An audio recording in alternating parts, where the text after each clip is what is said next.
this was like 75,000. We don't have for the fire. No, there was 51.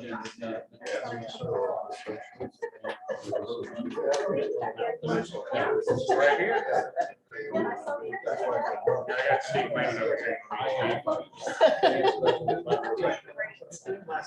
So was you certain that's all? No, that's. I mean, kind of like, sort of 10% of income tax collection. We could recertify 10% problem. But what if they found it? So I don't, we don't use it. The certification part. It just, we recertify that year. Okay. If you don't, budget carry over the tax year. Right. Okay, it is November 15th, 5:45 p.m. and we're going to call this Finance Committee meeting to order. Present are council members Harris, Blake, Marmee, and sitting in is Labutus and Rath. First item on the agenda is a request for appropriation amount of $2,763.56.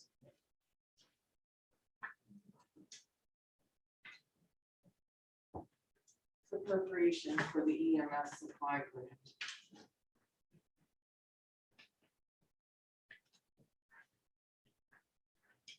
Questions?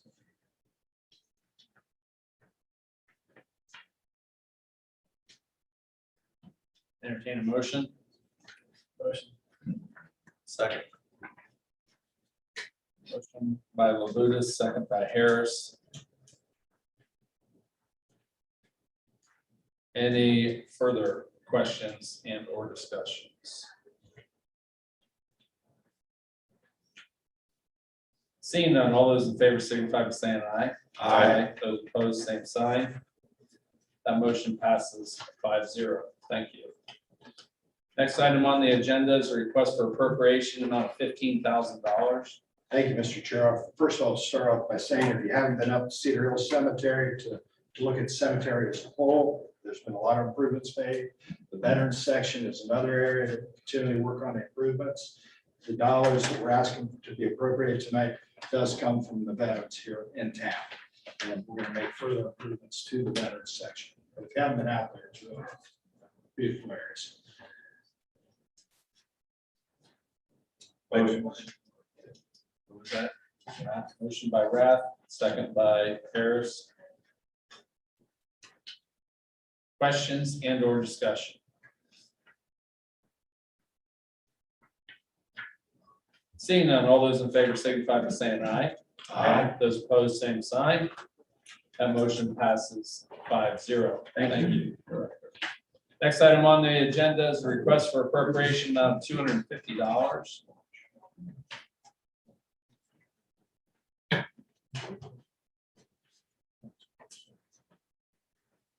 This is for money that we spent to send one of our probation officers to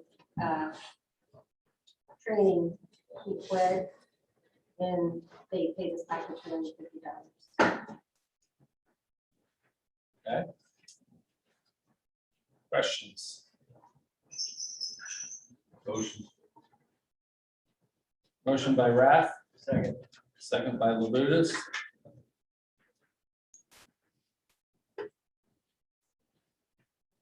Okay, so when you said they paid, who paid this back?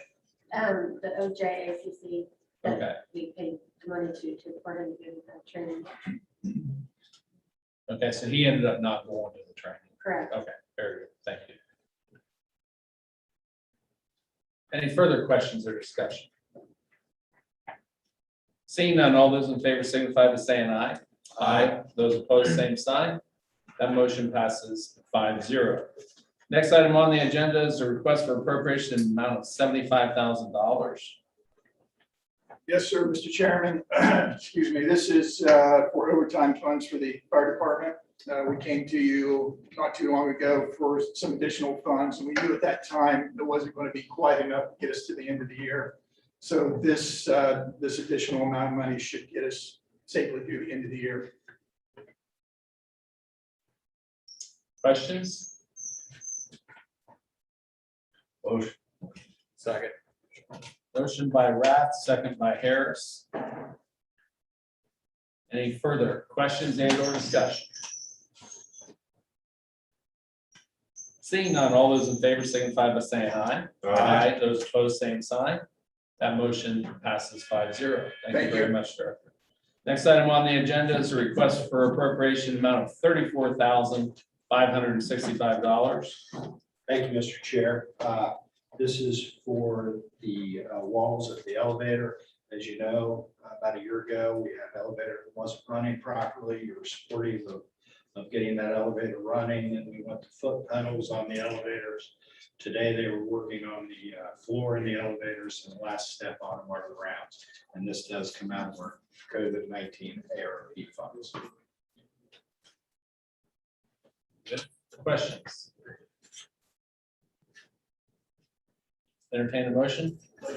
Motion by Labutus. Second. Second by Harris. Any questions and or discussion? Yeah, Director, I think this is a good idea. I think it's very good where they can operate without touching, especially in light of what we went through and everything. So I think this will be fantastic. Appreciate it. So any further questions or discussion? Seeing none, all those in favor signify by saying aye. Aye. Those opposed, same sign. The motion passes 5-0. Thank you.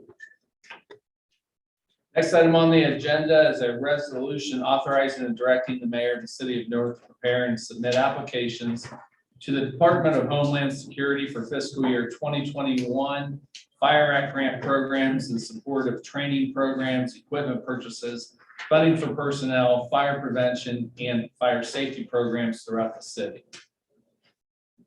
We'll cover fiscal year 2021, the first grant opportunity pertains to the AFG grant, which is for equipment. We plan to apply for that. Looking at breathing apparatus for the firefighters. Questions? Entertain a motion. Motion. Second. Motion by Labutus, second by Harris. And this is a 90-10, correct? For the AFG's 9 to 10. Okay. And the rest is no matching? Well, no, they haven't come out yet. The SAFER grant, for example, the SAFER grant we currently have, the 3-year grant, first 2 years, 75% federal, 25% local. We're going to be entering the 3rd year, it flips to 65% local, 35% federal. Okay, right, But we don't know yet. I'm just, correct. I have one piece of legislation for all the programs. Okay, fantastic. Appreciate that. Any further questions or discussion? Seeing none, all those in favor signify by saying aye. Aye. Those opposed, same sign. The motion passes 5-0. Thank you very much, Barbara. With that, this finance committee meeting stands adjourned.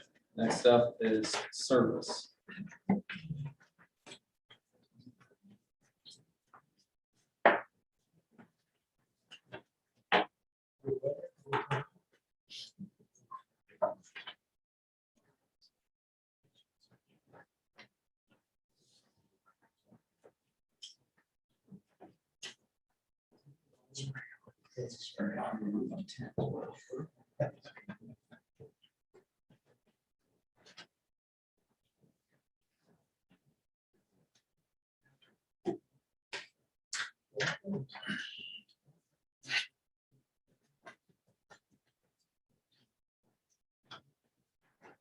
Cheerleaders.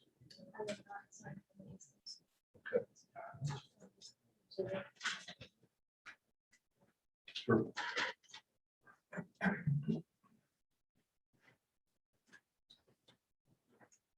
All right, we'll call the service committee to order. Those sitting in, or those here are myself, Rath, Harris, Parker, Blake, and sitting in is Parker Lewis. Sorry. Up first, 21-75 resolution authorizing all actions necessary to affect the governmental natural gas aggregation program with opt-out provisions pursuant to section 4926.26 of the Ohio Revised Code, directing the Lincoln County Board of Elections to submit a ballot question to the electors. With that, we also have resolution 21-76, a resolution authorizing all actions necessary to affect governmental electricity aggregation program with opt-out provisions pursuant to section 4928-.20 of the Ohio Revised Code, directing the Lincoln County Board of Elections to submit a ballot question to the electors for that as well. Mr. What are we having to speak on this? Mr. Bob? Commissioner Bob?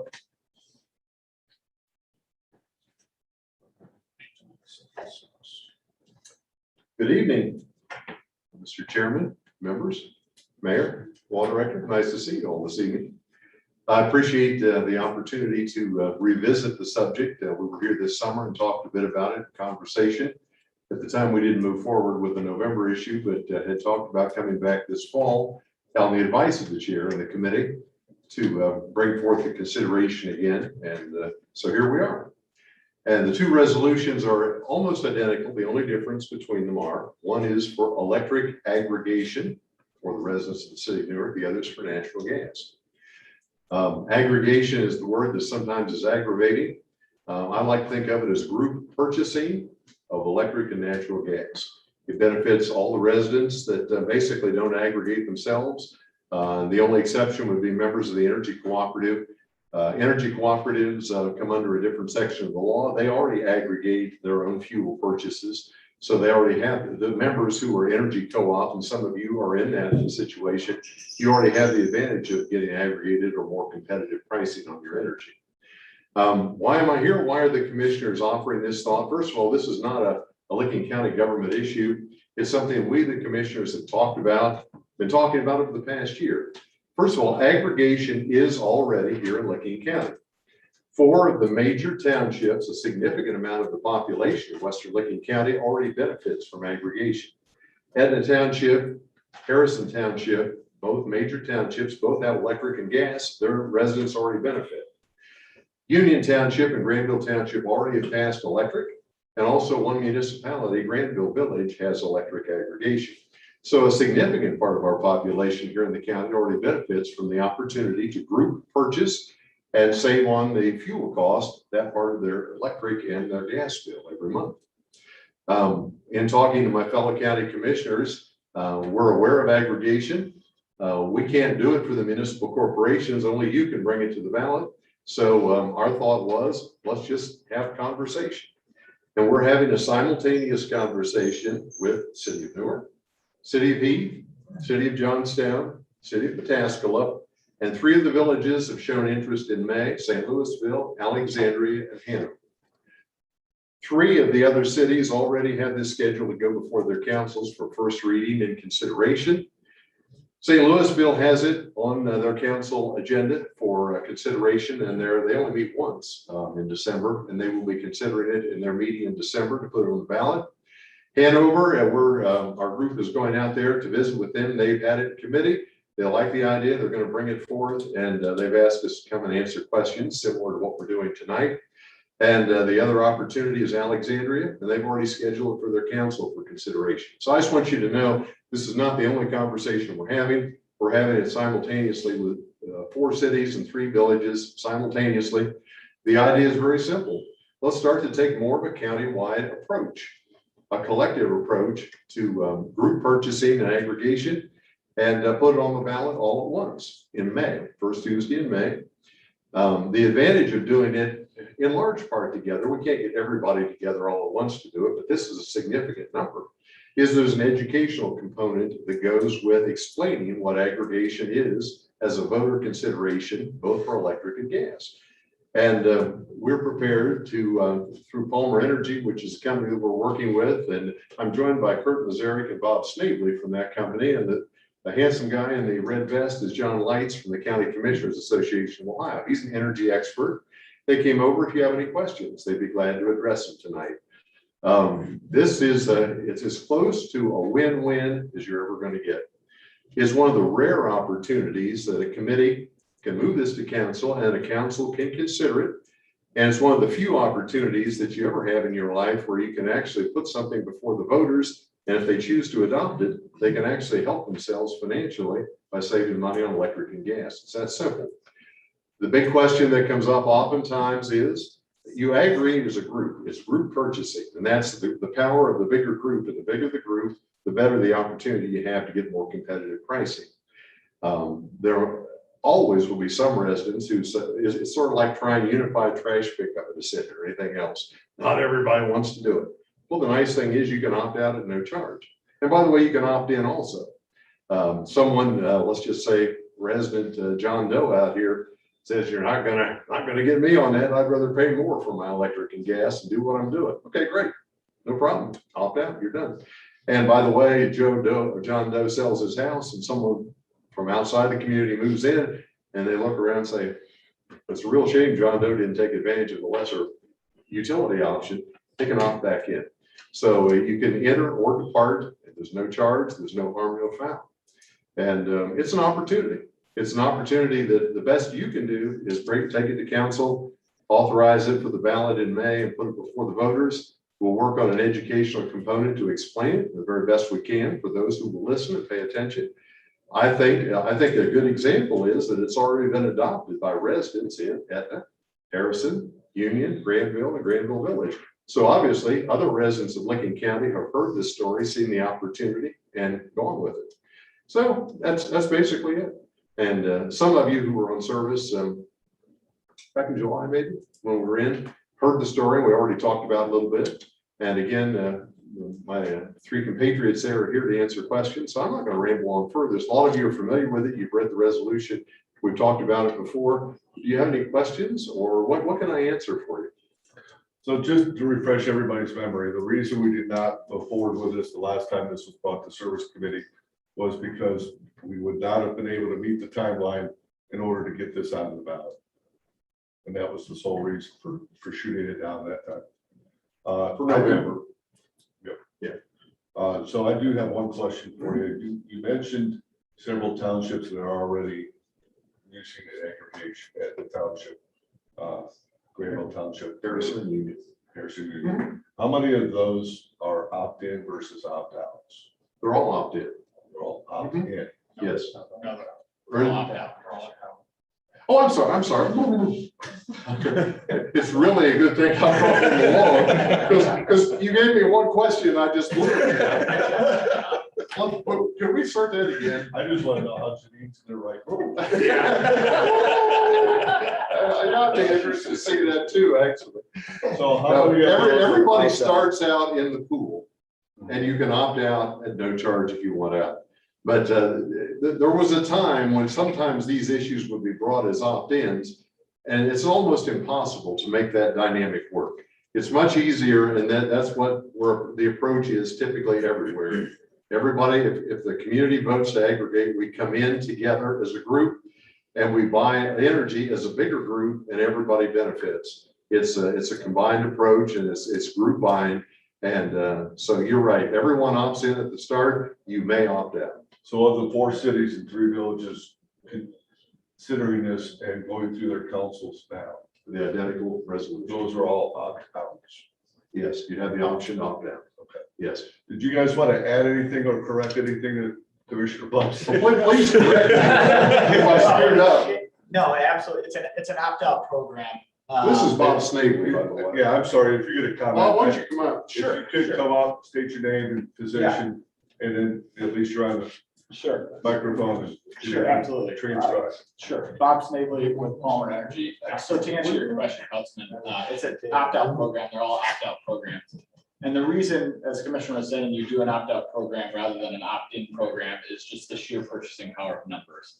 Generally, in an opt-out program, you're going to get, 60, 70-ish percentage of the population that will partake in it.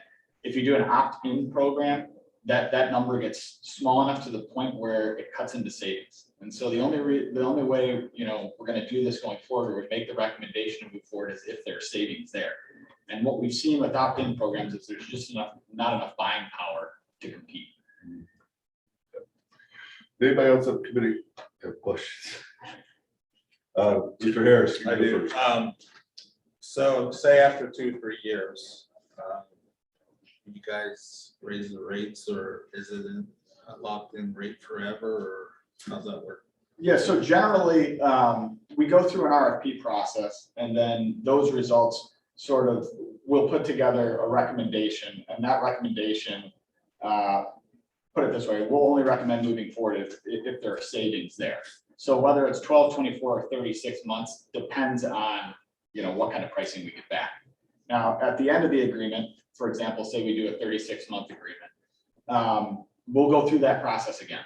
And if, for whatever reason, the pricing is above the price to compare, we may not recommend going forward. And you have the ability to sort of wait or end the program as is.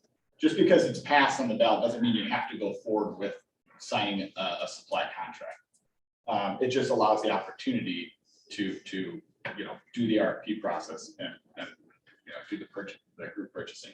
I have one small thing. I'm Kirk Mazur. I'm also with Palmer Energy. Per ORC, you have to do this the opt-out process every 3 years regardless. So So every it's 3 years, we'll negotiate and look at it. Well, I don't want to say every 3 years because let's say we do an RFP process and a better deal is do a 2-year deal. So it could be in 2 years, we're playing the RFP process again, but it changes every year, but it is ORC. You have to do it every 3 years. You can't go past that. Mr. Parker. Thank you, Mr. Chair. So the education side of this for voters, there obviously will be marketing material, costs associated with getting people that material. Who covers that cost? Is that something that, we have to, at the city level, if we wanted to raise taxes, we've got to go and educate the voters. Is this something where it's our responsibility to pay and educate the voters, or is that something Palmer takes care of? So historically speaking, what we do in these processes, we have a lot of public forums where we invite your constituents here to actually talk the questions out for them. We also do a lot of newspaper interviews. We do whether if you have like a community newsletter that goes out in your water bill, that sort of stuff, we'll put that in there for you. Okay. There is a marketing plan. Right. It's an education / marketing plan. Okay. Yeah, and I'm sorry, what I'm handing around is just sort of the marketing plan that we have. Okay. Mr. Barney. Thank you, Mr. Chairman. Now, I know that there's costs associated with putting anything on the ballot.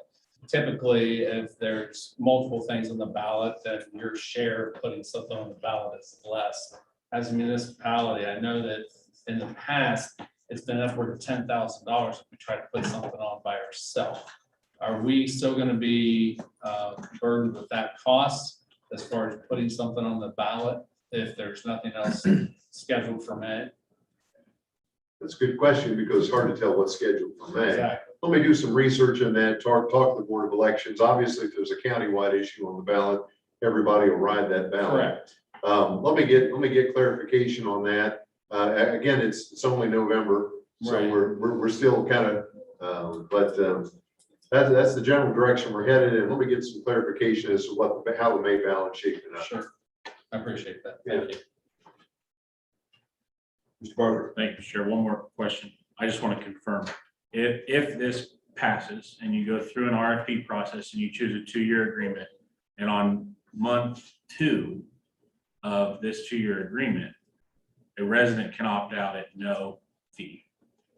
Or once there's been an agreement, if they opt out during that time, if they decide they don't want to do it, is there a fee associated with them leaving? There's no fee to leave. So what we do is when we're RFP, we put that in the RFP that there will be, this is a no fee to leave deal. Now, years ago, up in the northern part of the state, there were some deals out there that had fees. We got rid of those. We didn't leave them, and constituents, it wasn't fair to them. So we made sure that anywhere we got involved in, we got rid of those fees to get out. Somebody moving into the community, no fee to opt in. No, and that's an important thing too, is they can always call, Commissioner Buck talked about how one guy said he didn't want to do it, and he can certainly opt out. If he changes his mind a month later, he can jump right in for free too. There's no charge to get in the program either. Any other questions from the committee? You might mention that this is basically aimed at residential customers. Yeah. The big consumers, the Owens Corning fiberglasses, the hospital, those folks have their own energy deals. This doesn't affect it. This is very small commercial and residential only. Any other questions from the committee? Any questions? Mr. Blake? Do you have any estimates of what the cost savings might be for the typical resident? Historically, we've said right around $100 annually, but that changes with the market. So if you're doing it with the price to compare changes through the utility on a monthly basis, but that's just sort of a historical average that we've seen. That'd be for the electric or for the gas? Both. Both. Any questions from the audience? Okay, so we're reading and discussing two resolutions at one time, but we're going to vote for one resolution at a time. Mr. Harris, you have a comment or question? Yeah, I'm gonna have to abstain from resolution 2175 because my company may be involved in this. I understand. Okay. Fair enough. So 2175 involving the aggregation of natural gas. Do anybody want to make a motion? Motion. Motion by Parker. Second. Vibrate, that, put that a vibrator, so I would appreciate it. I would too. The motion by Parker, second by Luputus. All in favor, signify by saying aye. Aye. All opposed, same sign. All abstaining. Aye. It'll pass with 4-0 to 1 abstention.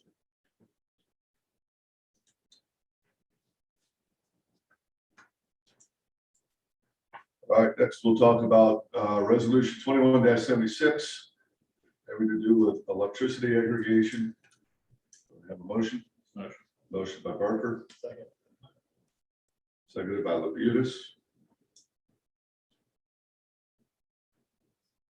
Any other questions or comments? All those in favor of sending this on to council, signify by saying aye.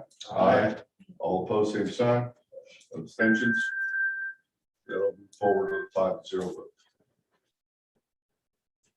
Thank you, gentlemen. Thank you, Mr. Chairman. Thank you, members. We appreciate it. Up next, we'll hear resolution 21-77, resolution authorizing and directing the director of public service to negotiate and enter into a memorandum of understanding with the Newark Sports and Events Commission for the construction and management of pickleball courts at the Newark Municipal Ice Rink, subject to the appropriation of funds. Mr. Rhodes. Thank you, Mr. Chair. Just a little background. The Evans Foundation owns the land where the ice rink is at. City owns the building. Newark Sports and Events Commission operates the ice arena. So when we began to look for pickleball courts in Newark, we looked at old tennis courts a little bit to see if they could be converted. Looked at a couple different areas and landed on the front of the ice arena because they have the management in place to oversee and operate pickleball courts. We've had a very strong fundraising effort, and that's going to close at the end of this week. I have 2 asks remaining. One will meet tomorrow afternoon, one will meet Thursday. I'm confident we have the funds to build the courts. And now it comes to what type of treatments do you put in between the courts in terms of coverage, areas for people to sit, and seating for people to get on to the courts. So what I'm asking tonight is for the ability to enter into a memorandum of understanding with the Newark Sports and Events Commission. That's the group that oversees the ice arena and the group that will be overseeing the pickleball courts, so we can negotiate, work out the details of what their responsibilities are and what the city's responsibilities are on that ongoing. Questions for the committee? Make a motion. Second. Motion by Parker, seconded by Harris. Questions from the audience? Seeing none, all those in favor of passing this on to council, signify by saying aye. Aye. All opposed, same sign. That'll pass with a motion of 5-0. Thank you, Mr. Chair. Look forward to seeing that, how that all works out. In the spring, Mr. Hickman and I are gonna play a game. Want to come out? Like I said, I look forward to seeing it. EMS on standby. Really wish they Hey, had. we're glad they're close. And with that, the service committee stands